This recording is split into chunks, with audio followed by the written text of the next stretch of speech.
नमस्कार, आप देख रहे हैं न्यूज भारत 24 और मैं हूं आपके साथ अजय झा। हाजिर हूं अब तक की 10 बड़ी खबरों के साथ। महाराष्ट्र के वर्धा में प्रधानमंत्री नरेंद्र मोदी ने एक जनसभा को संबोधित किया। इस दौरान पीएम मोदी ने कांग्रेस और राहुल गांधी पर तीखा हमला किया। पीएम मोदी ने कहा कि कांग्रेस के अंदर नफरत का भूत घुस गया है, जिसे एक भ्रष्ट परिवार द्वारा नियंत्रित किया जा रहा है। यही नहीं, पीएम मोदी ने अमेरिका में आरक्षण पर दिए गए बयान पर भी राहुल गांधी की जमकर आलोचना की। वर्धा में जनसभा को संबोधित करते हुए पीएम मोदी ने कहा कि कांग्रेस सबसे भ्रष्ट और भ्रष्टाचारी पार्टी है। सबसे भ्रष्टाचारी परिवार कांग्रेस का शाही परिवार है। आज जो कांग्रेस हम देख रहे हैं, ये वो कांग्रेस नहीं है जिससे कभी महात्मा गांधी जी जैसे महापुरुष जुड़े थे। आज की कांग्रेस में देशभक्ति की आत्मा दम तोड़ चुकी है। आज की कांग्रेस में नफरत का भूत दाखिल हो गया है। आप देखिए, आज कांग्रेस के लोगों की भाषा, उनकी बोली विदेशी धरती पर जाकर उनके देश विरोधी एजेंडे, समाज को तोड़ना, देश को तोड़ने की बात करना, भारतीय संस्कृति और आस्था का अपमान करना। मुख्यमंत्री नीतीश कुमार और डिप्टी सीएम सम्राट चौधरी आज कहरा प्रखंड के दीवारी स्थान पहुंचे। इस दौरान जेडीयू सांसद दिनेश चंद्र यादव, जेडीयू विधायक आलोक रंजन झा सहित तमाम एनडीए के नेता और कार्यकर्ता मौजूद थे। मुख्यमंत्री नीतीश कुमार ने सबसे पहले दीवारी में स्थित प्रसिद्ध मां बिसहरा भगवती, मां मनसा देवी मनोकामना मंदिर का उद्घाटन किया। वहीं मंदिर में पूजा अर्चना करने के बाद मंदिर परिसर में वृक्षारोपण किया और तालाब में मछलियों को छोड़ा। दीवारी स्थान से निकलने के बाद मुख्यमंत्री नीतीश कुमार अमरपुर पंचायत पहुंचकर विभिन्न विभागों द्वारा लगाए गए स्टॉल का जायजा लिया।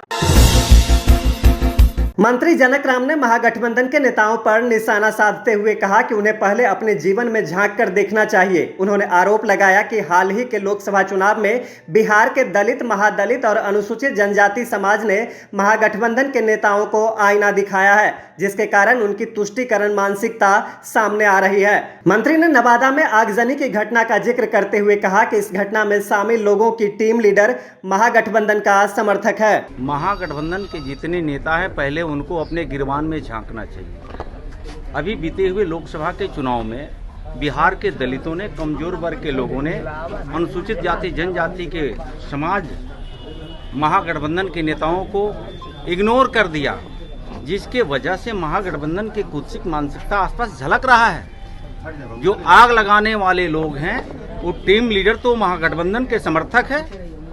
दलित को लड़ाने का प्रयास किया जा रहा है, ये तो स्पष्ट हो चुका है। रही बात अनुसूचित जाति जनजाति महादलित परिवार को घर बनाने का, तो महागठबंधन तो कभी महादलित को घर बनाया नहीं। घर बनाने के नाम पर तो ठगबंधन उन लोगों ने किया है, वोट के हकमारी किया है, धन को लुटमारी किया है। यही एनडीए सरकार राज्य के मुखिया आदरणीय नीतीश कुमार जी के नेतृत्व में, देश के नेता नरेंद्र मोदी जी के नेतृत्व में कमजोर वर्ग के लोगों को घर बनाने से लेकर के सहायता करने तक सरकार खड़ी नजर आ रही है। जिस परिवार को घर जला है, उसको घर भी बनेगा। कल उस पीड़ित परिवार को 1-1 लाख रुपया उनके खाते में उपलब्ध भी करा दिया गया है। वन नेशन वन इलेक्शन का विपक्ष के द्वारा विरोध किया जा रहा है। इस पर केंद्रीय राज्य मंत्री राजभूषण निषाद का कहना है कि विपक्ष का काम ही है विरोध करना और हर विकास के काम का विपक्ष विरोध करती है। वन नेशन वन इलेक्शन देश की जरूरत है और जिस तरह से चुनाव में खर्च होते हैं, कहीं न कहीं इससे कम होंगे। वहीं केंद्रीय राज्य मंत्री ने यह भी कहा कि हम लोगों का एजेंडा है विकास करना और विकास के लिए इस तरह के निर्णय लेने जरूरी होते हैं। वन नेशन वन इलेक्शन देश हित में अच्छा है और देश हित में जो भी काम होगा, ये विरोधी पार्टियां तो करेंगी ही विरोध। उनको तो तकलीफ होगा ही। उनको तो देश के पैसा को बर्बाद करना है, देश को विकसित भारत होने से रोकना है, तो ये तो विरोध करेंगे ही। मैं मानता हूँ कि मेरा एजेंडा है भारत का विकास करना, भारत को विकसित भारत बनाना। हमारे यशस्वी प्रधानमंत्री नरेंद्र भाई मोदी का लक्ष्य है और उनका एजेंडा है कि हम भारत को विकसित भारत बनाएं। अगर इसमें किसी को दिक्कत है तो उनकी मंशा समझने की ज़रूरत है। अपराधी अपराधी होता है, किसी भी समाज का हो। अगर गलत किया है तो उसको जाति के आईना से हम लोग नहीं देख करके उसको अपराधी के आईना से देखें। 21 सितंबर से 27 सितंबर तक नक्सलियों द्वारा मनाए जा रहे स्थापना दिवस को लेकर मुंगेर जिला प्रशासन अलर्ट मोड में है। मुंगेर एसपी के निर्देश पर एसटीएफ, एसएसबी, सीआरपीएफ एवं जिला बल के द्वारा नक्सलियों के खिलाफ जंगलों में कॉम्बिंग ऑपरेशन चलाया जा रहा है। वैसे तो इस इलाके में नक्सली बैकफुट पर है, लेकिन सतर्कता के तौर पर एसटीएफ, एसएसबी, सीआरपीएफ के द्वारा हवेली, खड़गपुर के राजासराय, कंदनी और श्यामपुर के घोराखुर, जलकुंड और धरहरा के सतघरवा, बरमसिया, लरैया तांड के गोरैया, अमरासनी आदि इलाकों में कॉम्बिंग ऑपरेशन चलाया गया। सेना के जवान हो या जिला बल मौसम की परवाह किए बगैर बारिश के इस मौसम में जंगलों की खाक छान रहे हैं ताकि हम चैन से सो सकें। राजद प्रवक्ता शक्ति यादव ने बिहार बीजेपी पर तंज कसते हुए कहा कि बिहार में प्रस्तावित निर्माणाधीन एक्सप्रेसवे और हाईवे का समीक्षा बैठक मुख्यमंत्री नीतीश कुमार कर रहे थे और समीक्षा बैठक में पथ निर्माण मंत्री मौजूद ही नहीं थे। जो दोनों बिहार के उप मुख्यमंत्री हैं, उनका कोई अता पता भी नहीं था। उन्होंने कहा कि भारतीय जनता पार्टी कितनी मजबूर है कि बैठक में उन लोगों को बुलाया भी नहीं जाता। बैठक हो या विभागीय मंत्री उस बैठक में शामिल ही नहीं हो पाते। उन्होंने कहा कि समीक्षा बैठक में उस क्षेत्र के सांसद भी मौजूद नहीं थे। उन्होंने सवाल उठाया कि ये प्राइवेट लिमिटेड कंपनी है क्या। बिहार में प्रस्तावित निर्माणाधीन एक्सप्रेसवे और हाईवे की समीक्षा बैठक माननीय मुख्यमंत्री कल कर रहे थे और समीक्षा बैठक में पथ निर्माण विभाग के जो मंत्री हैं, उप मुख्यमंत्री हैं, उनका तत्ता ही पता नहीं, पूछा ही नहीं गया। दोनों उप मुख्यमंत्री हाशिए पे थे और समीक्षा बैठक हो रही थी। भारतीय जनता पार्टी कितनी मजबूर है कि बैठक में बुलाया नहीं जाता। मजाल था जी कि बैठक हो और विभागीय मंत्री न रहे।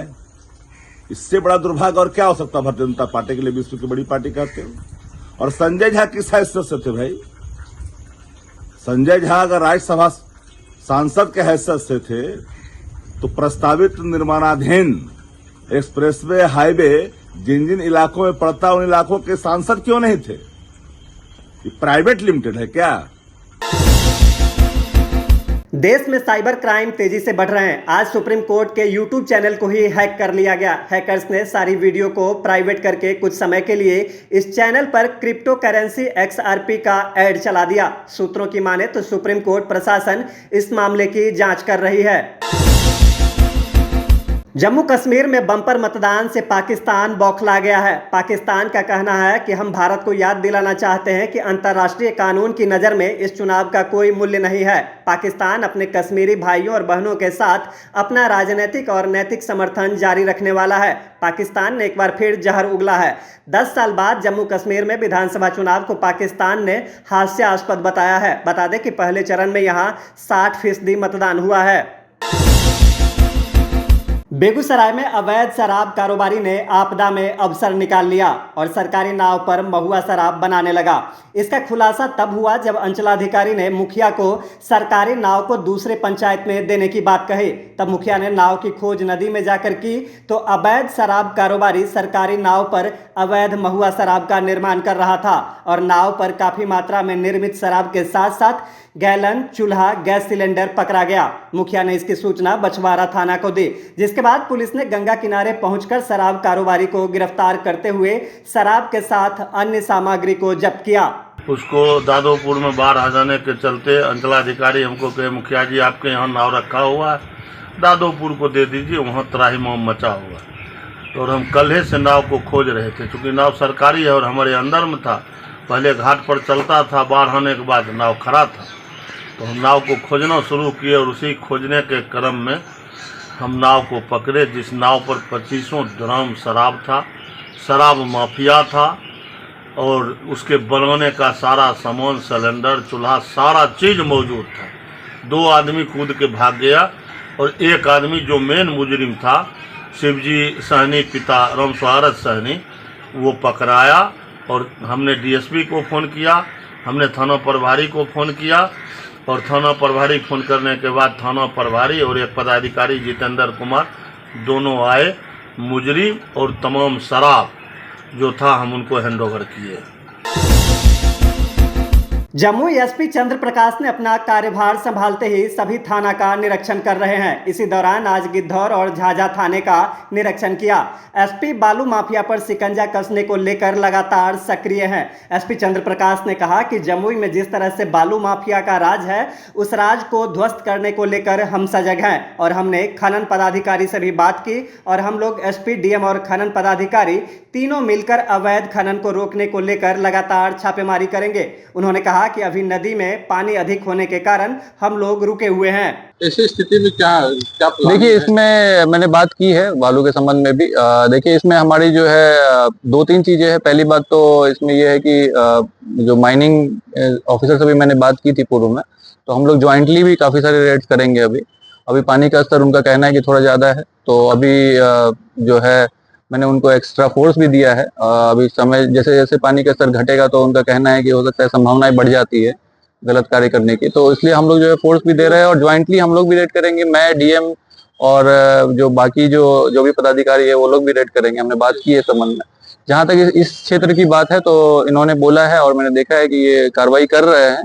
बस जो है जब भी मैंने इनको बताया है कि जो उचित जो है पुलिस बल के साथ जाएंगे, जिससे कि किसी को जो है कुछ पुलिस के साथ या कोई भी प्रशासन के साथ जो है कुछ गलत करने की अगर आशंका भी है तो वो उस पर जो है कभी सोच भी नहीं सके कि ऐसा कर सकते हैं। अभी तक की खबरों में बस इतना ही। मुझे दीजिए इजाजत। नमस्कार।